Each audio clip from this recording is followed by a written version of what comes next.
الرجيم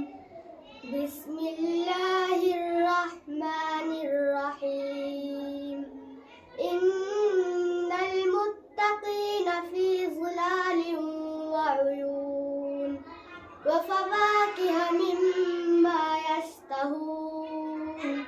كلوا واشربوا هنيئا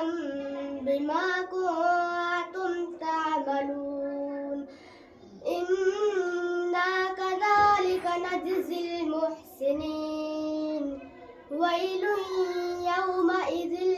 للمكذبين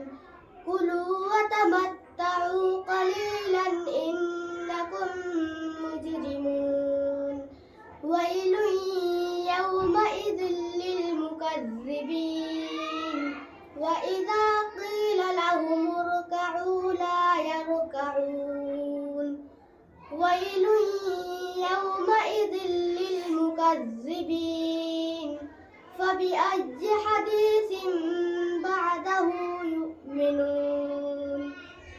صدق الله العظيم.